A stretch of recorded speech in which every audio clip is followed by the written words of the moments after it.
David, Ámbar, Bianca, Enrique, Esmeralda, Eduardo.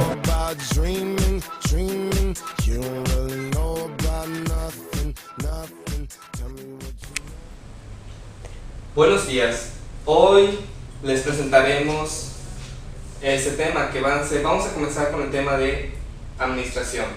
En primero, nuestro equipo va a presentar qué es la administración. Después de terminar qué es la administración, vamos a comenzar con lo que son las teorías, qué es la teoría. Ya de último vamos a demostrarles lo que es administración científica y la clásica. Espero que les encante el tema y gracias por su atención. Bueno, ahora vamos a hablar de los objetivos. Como primer objetivo debemos de darles a conocer lo que es la administración. Ante todo debemos de saber qué es la administración para poder contemplar el tema. 2. ¿Qué son las teorías? Vamos a hablar de las diferentes teorías para ustedes dárselas a conocer y que las puedan entender, así como representar y resaltar las dos principales teorías, las cuales son la administración científica y la administración clásica. Esperamos les guste. Comenzamos.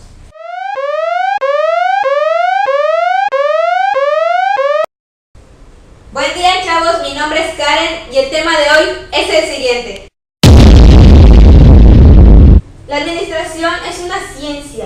¿Qué estudia esta ciencia? La organización, la administración, el control de todos los recursos. ¿Cuáles son esos recursos que controlan la administración? Bueno, uno de ellos es financiero. El humano, como cuando tú convences a tu mamá de que te deje ir al cine con tus amigos, pero no es con tus amigos, es con tu novio. Como cuando tienes un montón de peluches y no sabes qué hacer con ellos. Tecnológico, son todas esas cosas que usas y que jamás usas para lo que debieras. Por ejemplo, el teléfono.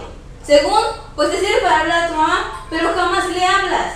Solo lo usas para tu Facebook, para tu WhatsApp. Desarrolla la habilidad humana. ¿Y para qué nos sirve? Para desarrollar nuestras habilidades. Eso hace que se cumplan nuestras metas y nuestros sueños. No solamente de nosotros, sino también de nuestra empresa. Esto va de la mano con la aplicación de técnicas para que nosotros mejoremos, pero se puede dar la ocasión en que no te gusta qué es lo que se está haciendo y no lo hagas bien. Pero recuerda, la base del éxito es el progreso. Hola, me llamo David y el tema que les voy a exponer es... Vamos a comenzar con qué es la teoría. Con esto vamos a comenzar con la palabra. ¿Qué significa teoría en sí? Teoría viene del vocablo griego theorei, que significa observar. Una teoría es un conjunto de observaciones, axiomas y postulados que nos dan como objetivo el análisis de un objetivo común, o sea, una teoría. Podemos analizar y podemos postular qué puede ser una teoría en forma de predicción.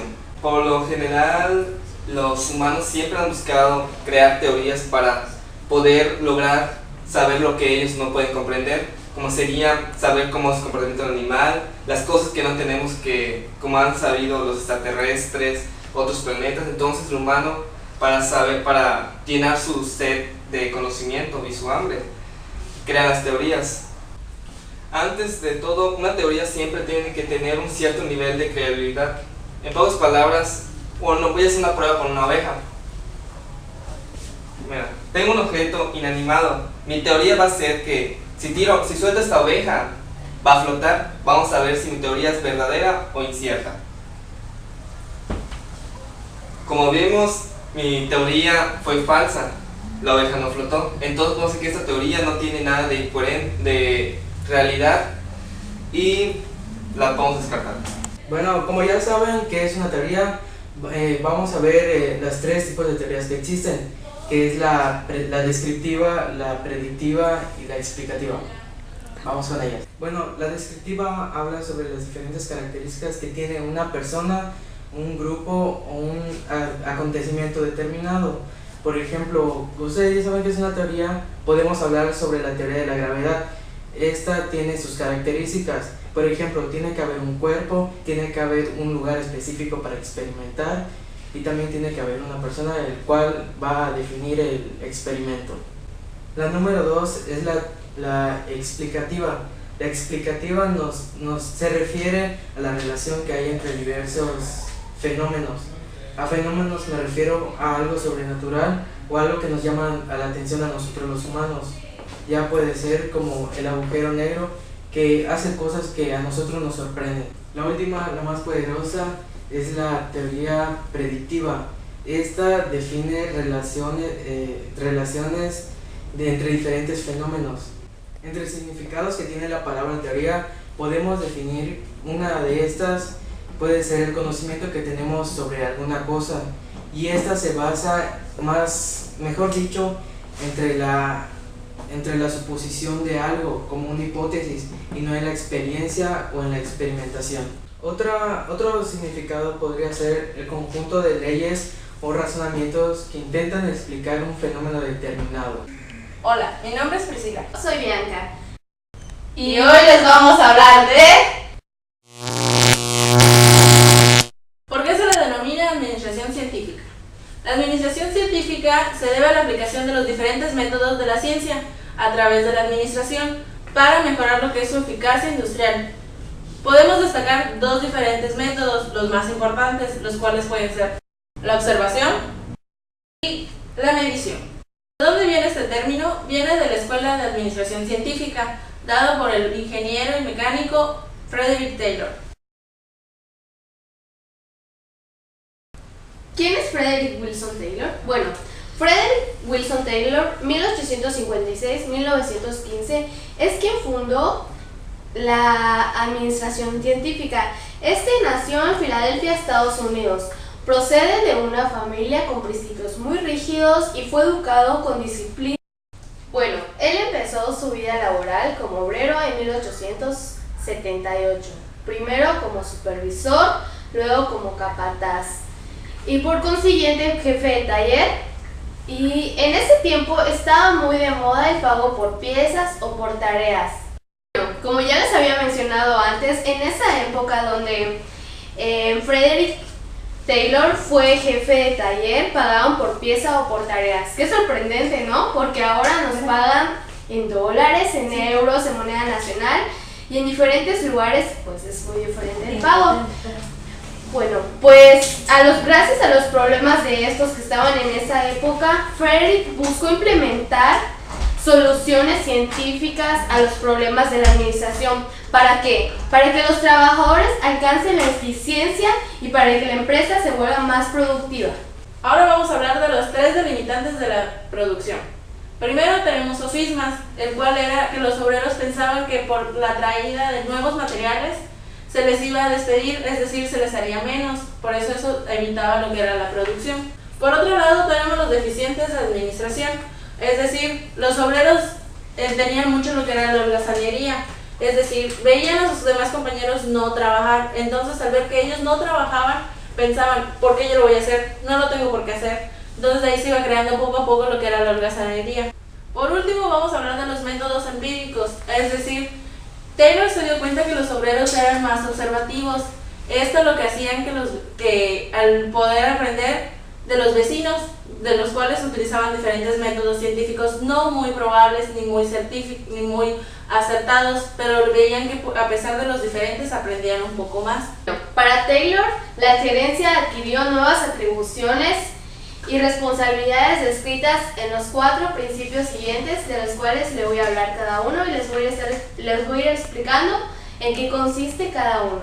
Bueno, el primer principio es el principio de planeamiento, y este consiste en sustituir los métodos empíricos prácticos en métodos científicos. Como ya antes les había mencionado mi compañera sobre los métodos empíricos, que estos son mediante la observación de los demás, de cuando tú observas a los demás a veces se te graba, pero no, lo que Taylor quería era sustituir estos métodos empíricos en métodos científicos, y a esto se le denominó organización racional del trabajo. Principio número 2, el cual es el principio de la preparación o planeación, el cual consiste en seleccionar científicamente a los trabajadores de acuerdo a sus aptitudes. ¿Qué son las aptitudes?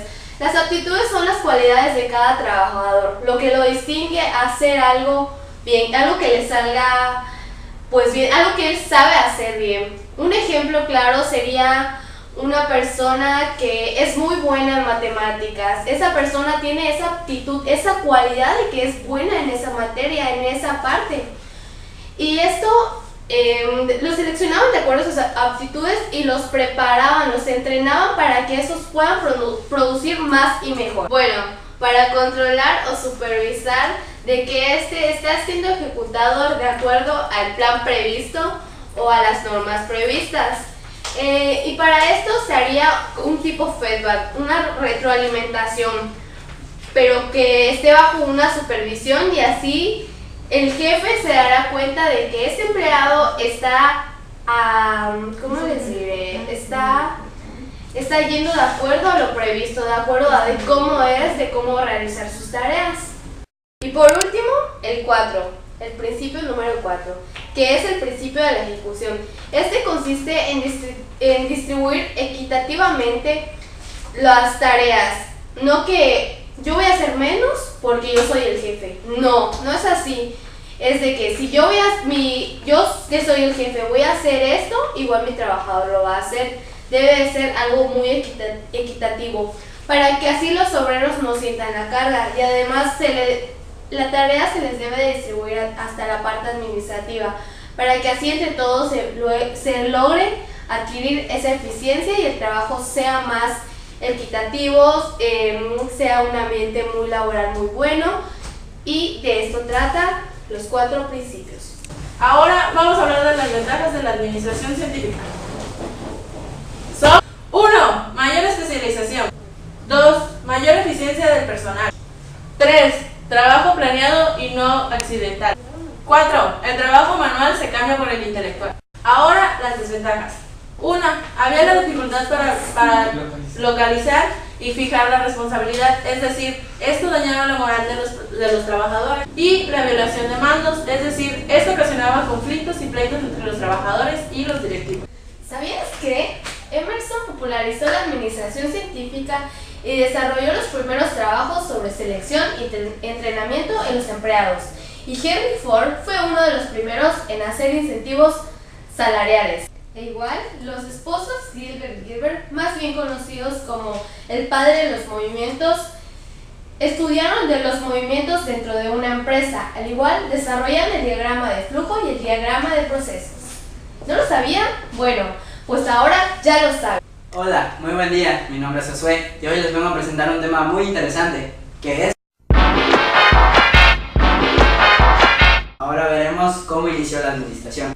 La administración, cuando fue un gran auge en ese ámbito, fue en la Revolución Industrial, que fue donde le dieron mucha importancia a la administración y fue cuando sacaron muchas teorías, y pues una de ellas fue la teoría científica, que fue muy importante, que ya se mencionó anteriormente, pero hoy les voy a mencionar sobre la teoría clásica de la administración. El exponente de esta teoría fue Henry Fayol, y que publicó un libro en 1916, un año después que se sacó la teoría científica. Se publicó un libro. Su libro de este autor destaca 2 puntos muy importantes. El primero es la estructura, el segundo es el funcionamiento. Igual en su libro nos menciona 6 lineamientos que tiene. El primero es un enfoque normativo y prescriptivo, que es seguir un orden. Según el libro, se tiene que seguir un orden. El segundo es la administración, como ciencia. Esto quiere decir que es con base a la experimentación, como ya se mencionó anteriormente, que fue científico. El tercero es la teoría de la organización. Se puede confundir con la teoría clásica, pero no es lo mismo. La teoría de la organización es muy limitada en cuanto a su estructura y su organización.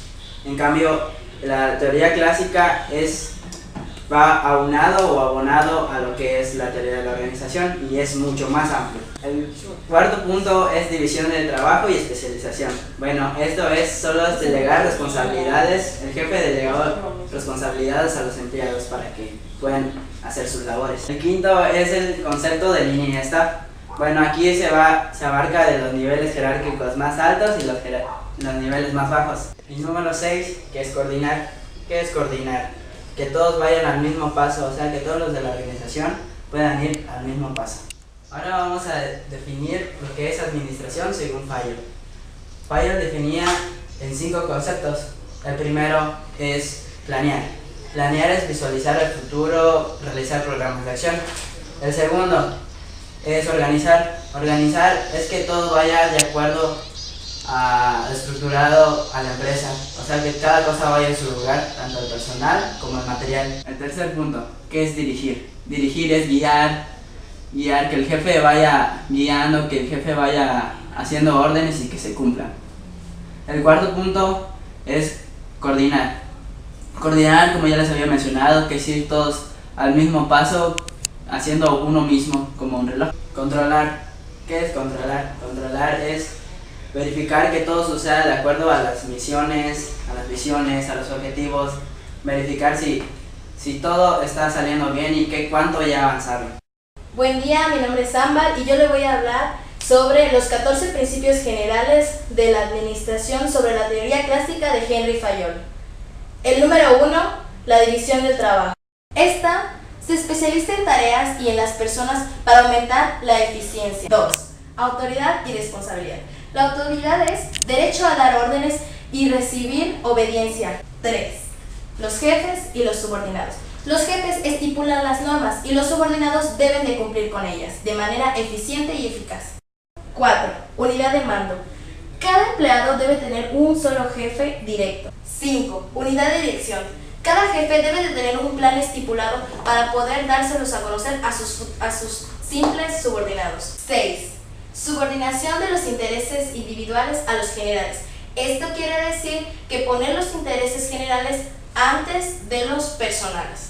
7. Remuneración del personal. Debe de haber una remuneración justa y garantizada para los empleados como para la organización. 8.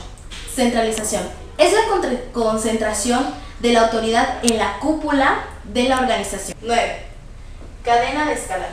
Esta va desde el escalón más alto al más bajo. Puede saltarse si es imprescindible y si hay autorización. Esto quiere decir que debes de respetar a tu patrón y a tu jefe, porque no puede haber lo que es la confianza y el hablar el tú por tú, sino que siempre debe haber el respeto ante nuestros jefes y también ellos hacia los subordinados. 10. Orden. Aquí debe de haber cada cosa en su lugar y cada lugar en su cosa. Esto quiere decir tanto humano como material. 11. Equidad. Amabilidad y justicia para todo el personal para lograr lo que es la lealtad. 12. Estabilidad del personal. Debe de haber una estable permanencia de una persona en su cargo. Esto quiere decir que el subordinado no debe de estar dudando del trabajo que está efectuando. Sí puede tener una oportunidad para ascender, pero si este lo hace de manera eficiente y no puede estar a cada rato queriendo cambiar de puesto, porque si ya se le dio un puesto, o sea, si ya tiene su lugar, tiene que cumplirlo, y si en un determinado caso tiene la oportunidad de poder ascender o cambiarlo, es ahí cuando ya puede lograrlo, no antes ni después. 13. Iniciativa. Capacidad de visualizar un plan y de esto lograr el éxito. Y por último, el 14, espíritu de equipo. La armonía y la unión del personal es vital para la empresa u organización. Desventajas. Ventajas. Primera desventaja, reducción de la corporación departamental. Primera ventaja, agrupa especialistas bajo una sola jefatura.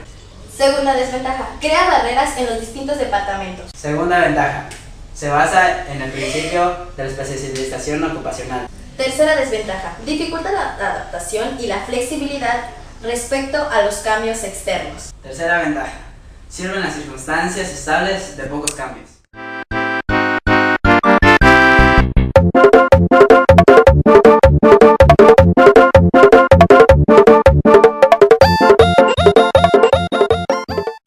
Ahorita el momento que todos menos esperaban. La conclusión. Concluimos de que estas dos teorías son muy importantes en cada empresa. En primera, la teoría científica es muy importante. ¿Por qué? Porque ayuda a que los empleados sean las personas más productivas y más eficientes. Esta teoría ayuda mucho a que las empresas sean unas empresas líder. Y las empresas que no posean la teoría científica están destinadas a ser unas